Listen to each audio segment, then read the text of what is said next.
High family, কেমন আছো তোমরা? আশা করি তোমরা যে যেখানে আছো খুব ভালো আছো, সুস্থ আছো। আমিও ভালোই আছি। গুয়াহাটি থেকে আমি মেহেক তোমাদের প্রত্যেককে আমার চ্যানেলে স্বাগত জানাই। এখন বাজে প্রায় বিকেল 5টা কি 5:30। আমি আর আমার বর রেডি হয়ে চলে এসেছি ফ্যান্সি মার্কেট। আমার ছোটখাটো কিছু কেনাকাটার আছে, সেগুলোই কিনতে। তো প্রথমে কোথায় এসেছি জানো? লক্ষ্মী কেবিন। তোমরা যারা আমার ভিডিও অনেক দিন থেকে দেখছো তারা জানো, ফ্যান্সি মার্কেটে এলেই আমি প্রথমে লক্ষ্মী কেবিনে এসে চা সিঙ্গারা খাই, তারপরে শপিং শুরু করি। আর যদি কোনোদিন প্রথমে যেতে না পারি, তাহলে শপিং কমপ্লিট করে চা সিঙ্গারা খেয়ে তারপরে বাড়ি ফিরে আসি। আর তাছাড়া এমনিতেও আমি আর আমার বর যেদিন মনে করো সন্ধ্যাবেলায় বা বিকেলবেলায় কোনো মার্কেটে যাই বা কোথাও বেড়াতে যাই, সেদিন বাড়িতে চা খাই না। কারণ তোমরা তো জানোই আমি বাইরের চা আর বাইরের খাবার দুটোই পছন্দ করি। কিন্তু বাইরের খাবারটা এখন আমি অনেকটা কমিয়ে দিয়েছি, খুব একটা খাই না, তবে চাটা খাই। আর আজকে অর্ডার দিয়েছিলাম চা সিঙ্গারা আর সাথে রসমালাই। রসমালাইটা আমি তো ভালোবাসি, আমার বর বেশি ভালোবাসে। আমি রসমালাই বলো বা যে কোনো রসের মিষ্টি ভালোবাসি, শুকনো মিষ্টি আমি খুব একটা খাই না। কারণ কি বলতো, আমি ছোট থেকেই দেখছি আমাদের বাড়িতে না রসগোল্লাটাই বেশি আসে, মানে রসের মিষ্টিটাই বেশি আসে। শুকনো মিষ্টিটা একমাত্র পুজো পার্বণেই আসে। হয়তো মা পুজো দেবে সেদিন সন্দেশ বা কাঁচা মিষ্টি এগুলো নিয়ে আসে, আর সেগুলো আমি প্রসাদ হিসেবেই মুখে দিতাম। বাকি আমি যতটা পারি মানে শুকনো খাবার অ্যাভয়েড করি। আর এখন তো আমি আরো করি, কারণ কি বলতো, আমার থাইরয়েড আছে। অন্য কারো হয় কিনা আমি জানি না, কিন্তু আমার কি হয় বলতো, যখনই আমি একটু শুকনো খাবার খাই ব্যাস সঙ্গে সঙ্গে কাশি শুরু হয়ে যায়। আর এতে অবশ্য আমারই দোষ, কারণ থাইরয়েডের মেডিসিনটা গ্যাপ দেওয়া উচিত না, রেগুলার খেতে হয়। আমি কি করি বলতো, যখন মনে পড়ে তখন খাই। হয়তো একদিন খেলাম, তারপর 10 দিন মনে নেই, 10 দিন খেলাম না। তারপর হয়তো যখন দেখি যে আমার থাইরয়েড বেড়ে গেছে, শরীর খারাপ হচ্ছে, তখন আবার কন্টিনিউ করি। আজকে যেহেতু সেরকম কিছু কেনাকাটা নেই, তাই শপিংটা তোমাদের সঙ্গে শেয়ার করছি না। তবে আজকে আমি একটা গিফট পেয়েছি, সেটা তোমাদের সঙ্গে শেয়ার করব।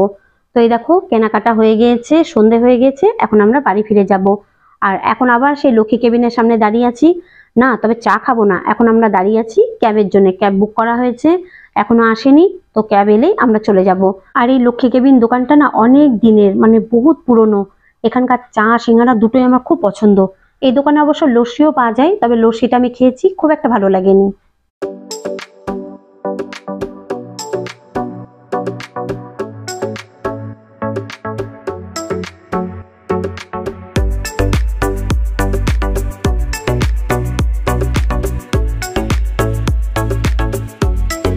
তো ফিরে এলাম একেবারে পরের দিন সকালবেলা বন্ধুরা। কালকে রাত্রে ফেন্সি মার্কেট থেকে ফিরে ভিডিওটা কন্টিনিউ করিনি, কারণ মার্কেট থেকে ফিরে নিচে বসে আম্মা বাবার সঙ্গে অনেকক্ষণ গল্প করেছি, ওপরে এসে আর কন্টিনিউ করা হয়নি। তখন নিচে আমি চা বানাচ্ছি, আর জলখাবার রেডি হয়ে গেছে। আম্মা বানিয়েছে ডাল মাখানি আর আমি বানিয়েছি রুটি। তো জলখাবারটা নিচেই খাবো। তো এই দেখো বসে পড়েছি জলখাবার খেতে। আর আম্মা না ডাল মাখানিটা খুব ভালো বানায়। শুধু আজকে না, আগামী 2-3 দিন জলখাবার, লাঞ্চ, ডিনার সবকিছু নিচেই করব। কারণ আম্মা জলখাবার খেয়ে একটু পরেই বেরিয়ে যাবে বাপের বাড়ি। আর আমি নিচে রান্না করব, কারণ আমার শ্বশুরমশাই আছেন, ভাসুর আছেন, সবার জন্য একসঙ্গে রান্নাটা করে নেব। তো আমার জলখাবার খাওয়া হয়ে গিয়েছে, এখন চাটা খাবো, খেয়ে আমি যাব ওপরে। ওপরে গিয়ে সমস্ত কাজ করে স্নান করে আমি নিচে এসে লাঞ্চ রেডি করব। অবশ্য কাজ শুরু করার আগে তোমাদের সঙ্গে আমি গিফটটা শেয়ার করব। আগেই বলেছি যে ঈদ উপলক্ষে আমার ননদ আমাকে একটা গাউন গিফট করেছে, তো সেটা আগে শেয়ার করে দিই, তারপরে কাজ শুরু করব। এই দেখো, এই হচ্ছে আমার ননদের দেওয়া গিফট। এই নিয়ে আমি মনে হয় এটা 3rd টাইম রিসিভ করলাম। প্রথমে এসেছিল, সেটা সাইজ ঠিক ছিল না, তারপর চেঞ্জ করা হলো, সেটারও সাইজ ঠিক এলো না, লাস্টে ওটা ক্যান্সেল করে আবার অর্ডার দিয়েছে, এবার ঠিক সাইজ এসেছে। তো তোমাদের সঙ্গে একবার দেখাই। এটাও আমাকে ঈদেই গিফট করেছিল। আর যেহেতু আমি গাউন এগুলো পরতে ভালোবাসি, লং কুর্তি, সেই জন্য আমার জন্য একটা গাউনি অর্ডার করেছে।